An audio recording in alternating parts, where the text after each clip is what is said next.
I just felt this huge block of like, oh my God, I've tried so hard and it hasn't happened instantaneously. Turns out it was all linked back to this limiting belief. I need you to be super passionate and dedicated and like really pour your heart and soul into it. This is like 8 years in. And I go, okay, great. And then I left and was like, WTF, that's what I've been doing. Like, what do you mean? Like, actually become dedicated.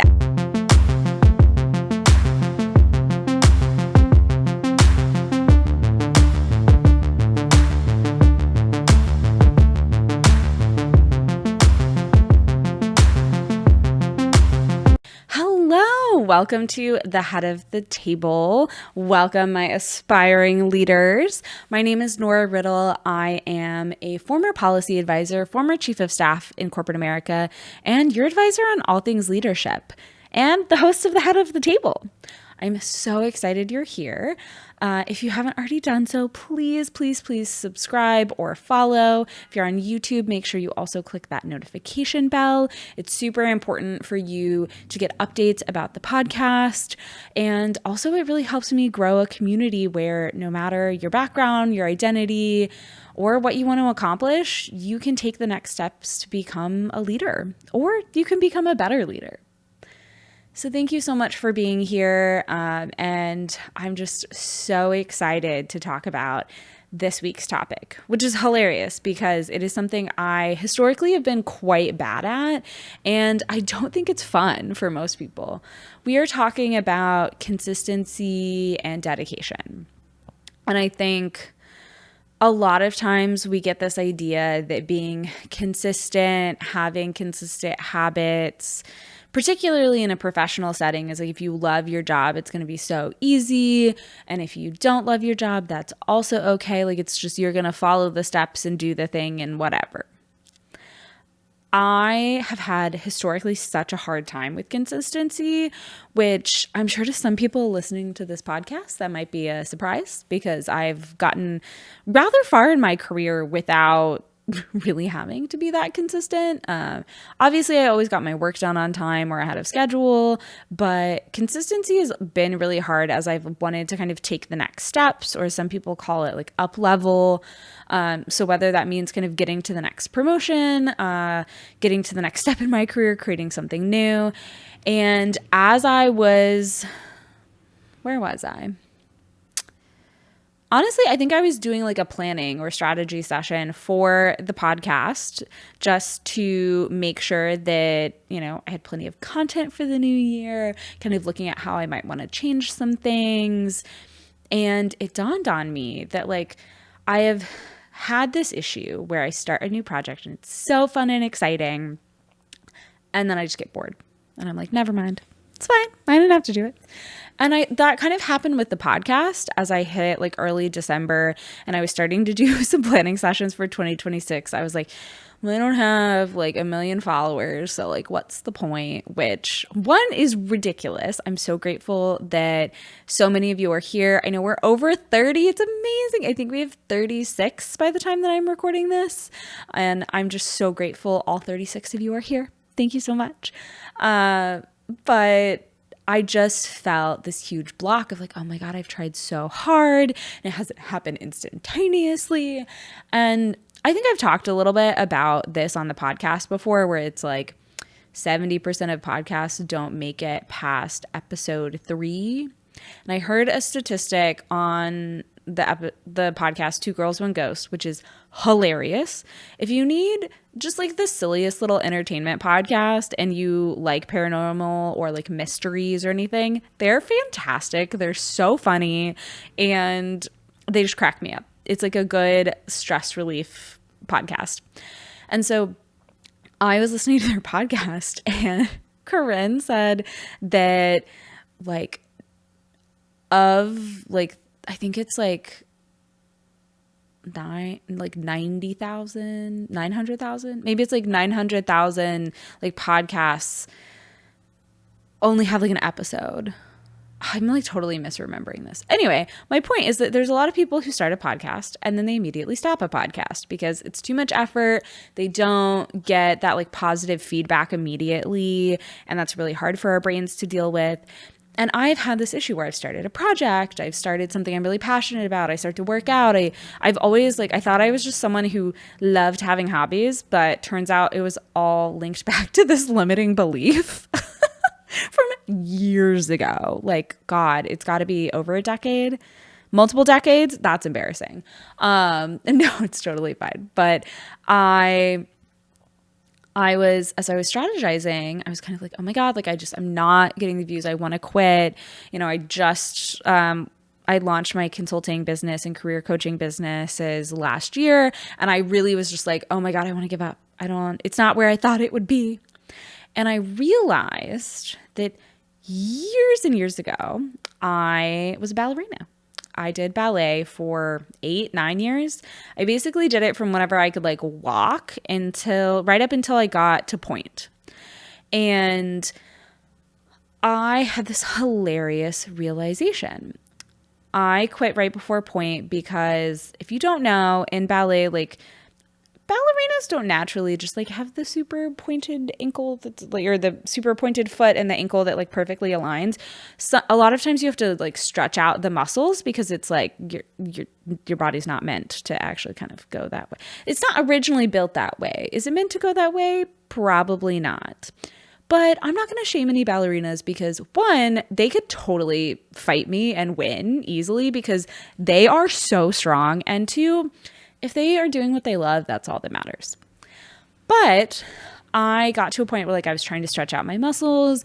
I was trying to get down all the way to the splits. I was just trying to work on my flexibility.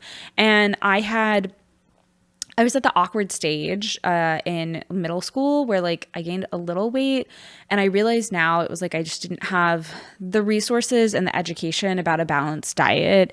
And so I wasn't eating the healthiest. And I was placed into kind of an alternative class that the owner of the studio was basically like, Nora, I'm going to need you to work really, really hard.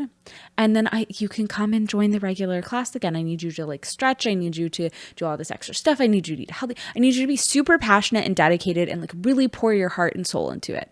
This is 8 years in. And I go, okay, great. And then I left and was like, WTF, that's what I've been doing. What do you mean? Actually become dedicated, actually become passionate, be consistent and do this stuff. I had been doing all of those things. Certainly there were a couple of areas where I could grow, but while this was not the intention of the person that did it, as so often I talk about on this podcast and so often happens in our lives, is that someone says something in a way that triggers our subconscious brain and creates a limiting belief. And I didn't think about this, but I was 12, 13 at the time. And I spent decades of I got into soccer and then I quit. I got into swimming and then I quit. I've started projects and I've never followed through with them. And I didn't realize until last year / this year that all of that was linked to a time where I had already been super dedicated and passionate and consistent. And then I was told, I need you to actually be those things. And I think it broke my heart a little bit. And it created a limiting belief. And it's not to say, again, that person is at fault. There are plenty of times that maybe we don't deliver something in the best way, but also no matter how we deliver it, it's still going to kind of deal a blow to the person we're talking to. And it still could cause that limiting belief. And so there's no hard feelings at all, but it caused me to completely rethink my reality. When I was younger, I really wanted to be a ballerina, like every girl. But what I heard a lot was oh, well, education's so stable and it's really hard to be a ballerina. And this is by no means a fault of my parents or support networks and caretakers. They were just doing what they thought was best for me and doing the best that they could. But I realized over time, my brain kind of created this reality of always waiting for the other shoe to drop. And so I would get into like a very forward facing role, and then I'd be like, oh my God, when am I going to get in trouble? Or, oh, when am I going to get fired? When am I going to be like told off? And it at times would create like procrastination, or I would like slip up at work and I wouldn't be as good. And it was this subconscious limiting belief that I had going on for decades that I had no idea that was like literally tied to like, I think had I had a different experience and had it been a conversation of like, Nora, like your body is at this place and here's where we need to get it for you to like take the next step, then maybe I would have felt more inclined to like take that next step. Maybe if I had more resources about how to eat healthy and like how ballerinas like really need a lot of protein. And I think the industry is doing a lot better of a job of like doing that. But in my town, like there were 2 studios in my hometown. But instead of being told like, hey, Nora, like, you know, here's how we fuel up for exercise, for stuff like this. And, you know, love my parents to death. They were not athletes. They just like didn't know about this stuff. And so I didn't quite get the resources that I needed. You know, I think that would have helped. But it's so funny, years and years and years later, now here I am like doing this very public facing podcast and having jobs that are more like, I've had jobs that are more public facing, and I kind of wanted to give up. And I think it goes back to that, like, I felt so good. And then out of nowhere, it was like, well, Nora, I'm going to need you to be more dedicated. I need you to be like passionate. I need you to really put your heart and soul into this. And it's like, oh, right. I wasn't doing that before.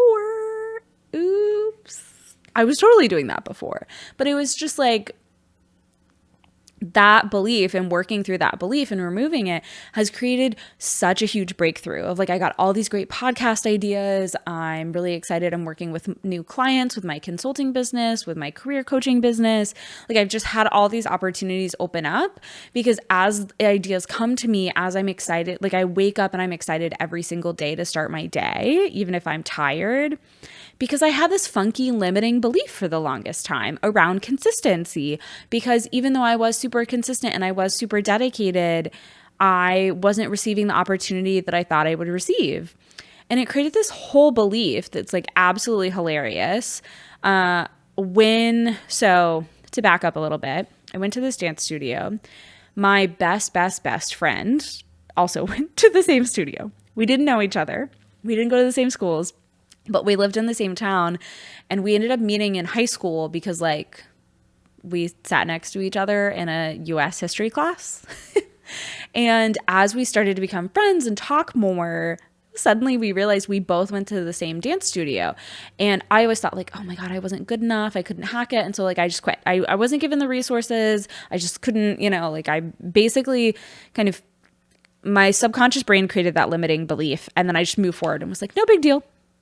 Okay, whatever. It wasn't meant to be. But like really what I was thinking was like, I wasn't good enough for this opportunity, which is so heartbreaking. Like I was 12, 13. Like it's so hard to be a 12 or 13-year-old girl. And like to have that belief is heartbreaking. I feel for my younger self. But I remember having a discussion with my best friend like 3-4 years ago. I can't remember when. We've been friends forever now. But she was like, oh my God, Nora, everyone thought that you were going to like get picked up by a company like that. If you're not familiar with the like ballet world, basically once you hit a certain age and you start going on to point, it's kind of that in between like 12, 13, like you're about to go up on point, that you can get signed with a company, and then you get more opportunities. And when you're with a company, you start dancing more and you get like more dedicated. And like ultimately, like if you think of like the New York Ballet, like they have a company. And so it's a means to provide financial resources for ballerinas to get like more training, to become like, to perform. It's like financial means so that they can, fund all of this. And so I heard that from my friend. I was like, oh my God, what? Like, I literally thought I was awful. Like, I got moved to this other class, and she's like, oh no, like people were really shocked whenever you quit because you were so passionate. You were so good. Like, people saw my heart in it.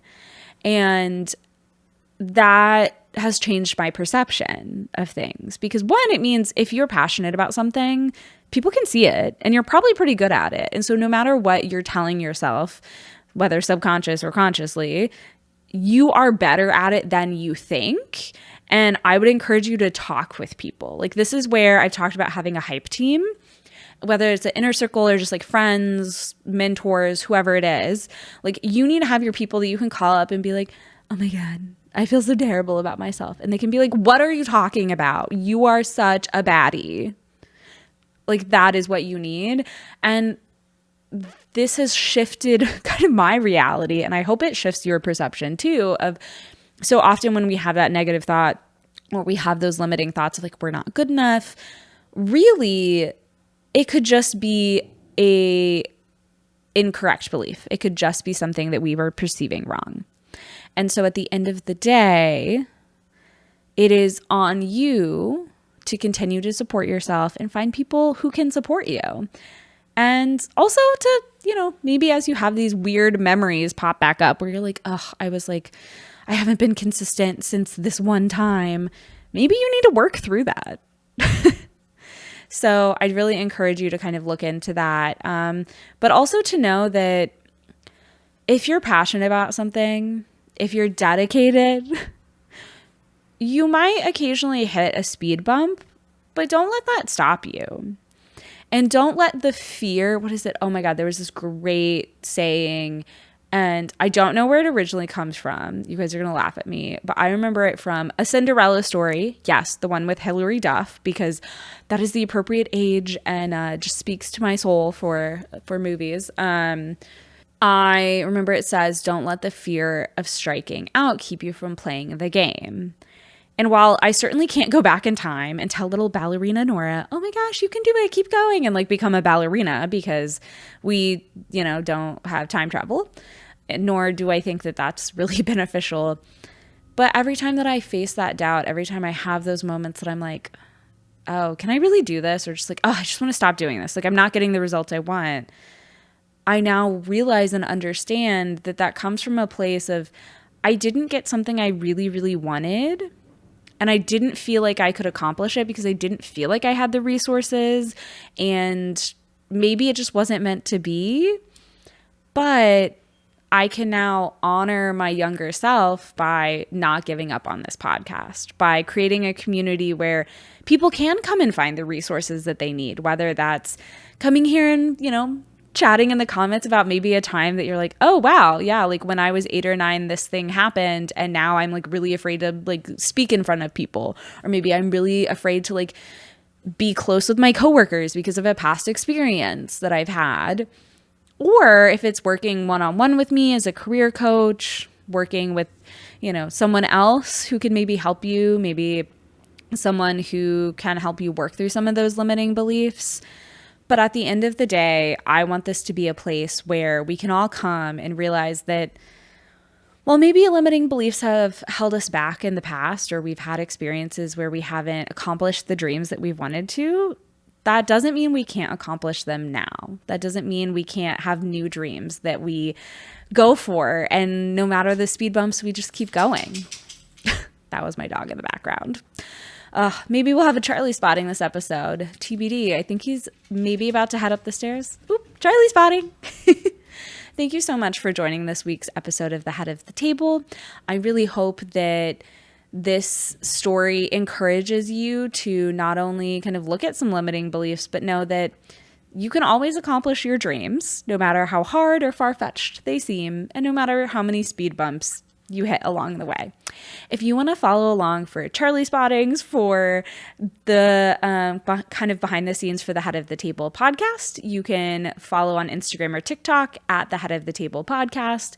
And if you're curious about my journey, some of the other projects that I'm working on, or you just want to get more Charlie content, which is completely valid, you can follow me at Nora E. Riddle on Instagram and TikTok. Those handles will appear here. I almost said links. Silly me. If you're interested in my career coaching, check out norariddlecoaching.com. I don't know why I almost said like at Gmail. Ooh, not an email. Thank you so much for joining this week's episode. And again, if you haven't subscribed or followed, please feel free to do so and click that notification bell so you get a lot of great content coming your way. Bye.